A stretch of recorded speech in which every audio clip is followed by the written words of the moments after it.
So welcome back everyone to the FM classroom. आज हम solve कर लें illustration number 2 of chapter 4 cost of capital of financial management CA intermediate. Question number 2 solve करेंगे। हम एक चीज़ ध्यान में रखेंगे कि ये क्वेश्चन हमारा रिडीमेबल डिबेंचर के ऊपर है। रिडीमेबल डिबेंचर्स वो डिबेंचर होते हैं जिन्हें कुछ समय के बाद कंपनी को वापस करना पड़ता है टू द पर्सन जिनसे उन्होंने डेट लिया था। अब इस फॉर्मूला को समझेंगे। सबसे पहले ये फॉर्मूला समझने के लिए हमें 3 पार्ट में इसे डिवाइड करना होगा।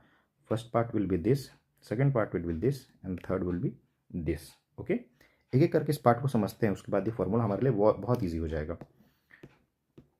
सबसे पहले ये कंपनी के लिए कॉस्ट क्या है? इंटरेस्ट। जब कंपनी डेट लेती है तो उसे इंटरेस्ट देना पड़ता है, बट उस इंटरेस्ट पे हमें टैक्स बेनिफिट भी मिलता है। देयरफॉर ये 1 माइनस टैक्स से हम इंटरेस्ट को मल्टीप्लाई करते हैं। ओके, ये फर्स्ट काइंड ऑफ कॉस्ट हमारा आ जाता है। नाउ ये second kind of cost arise होता है। अब ये सेकंड काइंड ऑफ कॉस्ट क्यों अराइज होता है? क्योंकि ये रिडीमेबल डिबेंचर्स है। इरिडीमेबल डिबेंचर्स में ये कॉस्ट नहीं रहता है, सिर्फ उसमें इंटरेस्ट का अमाउंट आता है विथ टैक्स बेनिफिट्स। अब यहाँ पर क्या हो रहा है? जब कंपनी कुछ भी डेट इशू करती है, प्रोबेबली मान के चलिए कि वो डिस्काउंट पे इशू करती है। मान लीजिए 100 रुपये का फेस वैल्यू है और कंपनी 3% डिस्काउंट पे इशू कर रही है, तो कंपनी के पास नेट प्रोसीड्स कितना आएगा? 97 रुपीज़ का। ओके, और कंपनी ये कह रही है कि हम 10% प्रीमियम पे रीपे करेंगे, तो हमारा रिन्यूएबल वैल्यू कितना होगा? ₹110। Okay, face value is equal to 100। अब यहाँ पर ये करने के लिए कंपनी को कॉस्ट कितना पड़ रहा है? ₹13। बट ये कॉस्ट कंपनी एक साल में बियर नहीं करती, ये over the life of debenture bear किया जाता है। ओके, देयरफॉर ये कॉस्ट को हम डिवाइड कर देंगे लाइफ ऑफ डिबेंचर पे, जो कि इस क्वेश्चन में आप देखेंगे एन के फॉर्म में है। ओके, नाउ ये 2 पार्ट हम समझ लिए कॉस्ट का। Now third part is denominator. अब कंपनी के पास प्रोसीड्स भी है और कंपनी को रिडीम भी करना है कोई वैल्यू। ये 2 value can be different, therefore हम क्या करते हैं, ये 2 वैल्यू का एवरेज लेते हैं टू गेट द डिनोमिनेटर, और इनका एवरेज वैल्यू लिया जाता है। ओके, ये 3 पार्ट हम समझ गए।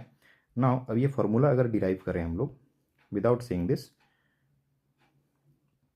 तो फॉर्मूला अगर हम डिराइव करें विदाउट सेइंग तो कैसे करेंगे? सबसे पहले हमारा कॉस्ट क्या है? इंटरेस्ट, जिस पे हमें टैक्स बेनिफिट मिलेगा। सेकेंड हमारा कॉस्ट होगा जो हम वैल्यू रिडीम करेंगे greater than net proceeds, but over the period of life हमारा होगा, और हमें डिवाइड करना है उसे redeemable value plus net proceeds, ताकि हम दोनों वैल्यू को कंसिडरेशन में ले सकें, डिवाइडेड बाई 2। ये हमारा फॉर्मूला बन जाता है। अब क्वेश्चन रीड करते हैं। इस क्वेश्चन में हमें बोला है 10% डिवेंचर्स 100 ईच, प्रीमियम ऑफ 10% पे इशू हुए हैं। इसका मतलब हमें नेट प्रोसीड्स कितना मिला? ₹110। अब नेक्स्ट इशू हुए 1/4/23 को और मैच्योर होंगे 1/4/28 को। इसका मतलब इनका लाइफ जो कि एन है 5 ईयर्स है। अब डिवेंचर रिडीम होंगे एट पार पे, पार यानी कि फेस वैल्यू विच इज़ ₹100, और हमारे पास assuming 35% as tax rate which is value of T. Putting everything on this equation, हमारा इंटरेस्ट है 10 रुपीज़, 1 माइनस टैक्स है 0.35 प्लस रिडीमेबल वैल्यू हमारा 100 है, माइनस नेट प्रोसीड्स हमारे पास 110 आया था, divided by 5 all divided by redeemable value 100 minus net proceeds 110 sorry plus and divided by 2। It would be 10 into 0.65 plus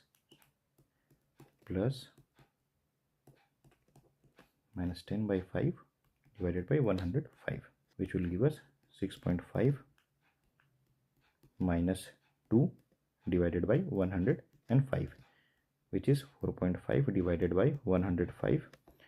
On percentage basis, it is 0.04285, which gives us 4.29%. That's our answer. Let us check it. 4.28. I hope कि आपको समझ आ गया होगा। Thank you very much. मिलते हैं next video में। Thank you.